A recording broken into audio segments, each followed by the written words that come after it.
It's absolutely remarkable, obviously, the growth of Hockey Night in Canada Punjabi over the years.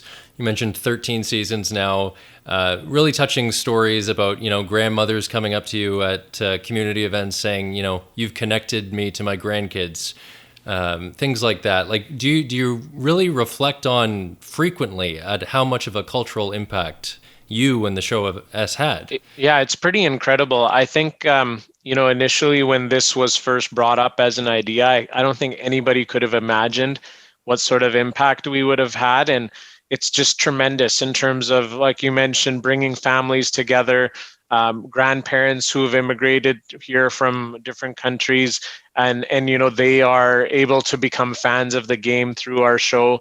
And then the grandkids think it's pretty cool that grandma's watching and is a Leafs fan or a Canucks fan. And but then there's also, I learned early on, probably second or third season, where I'm in a minor hockey rink and I see a South Asian family, and I can tell they're talking about me. And eventually they came up and asked about the show. And so I said, what are you guys doing here in this minor hockey arena randomly? And they said, well, we didn't know much about it before, but we became fans of hockey through your show, and we decided to put our kids in minor hockey. And that was like this huge light bulb to me, because it's like you could think that, yeah, this has the potential to grow the game, but then I had that like firsthand, I saw that happening, and that was really special to be able to say that, look, we have a real big important hand in growing the game.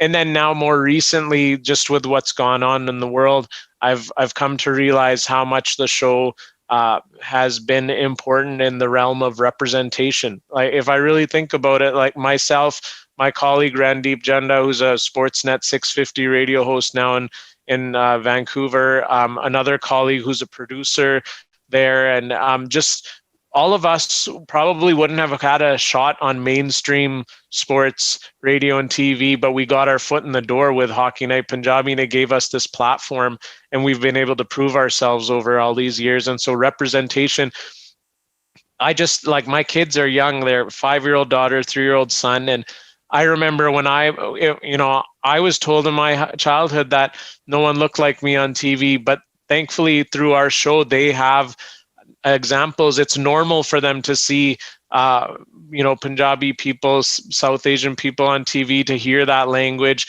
to see women on TV, to see people of all different colors and backgrounds. So that representation, I would say Hockey Night Punjabi's had a tremendous impact in terms of that as well. Absolutely. And I don't want to rush this through, but we got to hear about Nick Bonino. I'm sure you've got it memorized in different ways. If you don't mind, we would love to hear the story, and maybe a little emphasis on that dressing room moment at the parade, but I'll let you take it Yeah, away. basically just the short form is a mistake in my notes that became a blessing in disguise, where I'd written Benino's name down incorrectly 3 times for left wing, center, and right wing.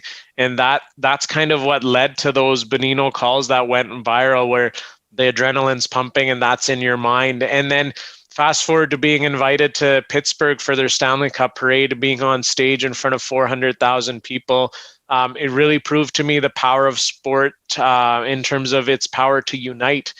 There wasn't very much diversity and in that crowd of 400,000 people, yet here we were in front of them just after the cup is awarded.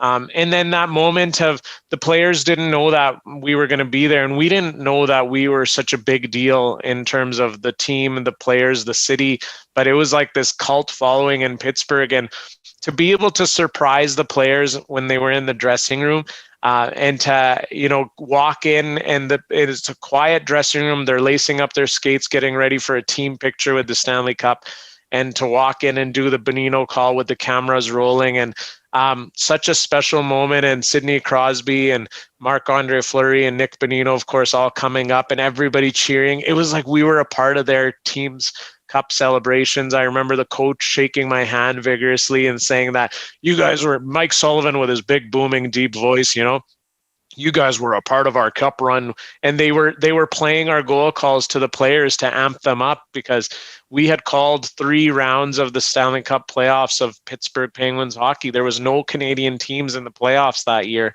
and everybody was worried about what the heck was going to happen. But for our show, it ended up being so huge, and who could have thought? That's why it fell out of the sky. Incredible. Yeah, Yeah. such a blessing. Absolutely. Well, we can't thank you enough for joining us here today, Harnarayan. It's an incredible story. I love the book. I love how obsessed you were with your VCR when you were a kid, recording every imaginable game. How you almost threw a fit when you might, miss a Leafs-Kings playoff game when you had to go to Regina with your family.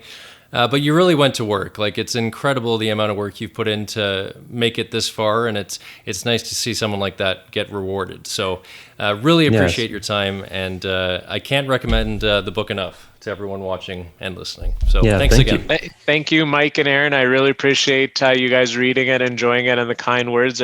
Thanks so much for having me. This was a pleasure to be a part of.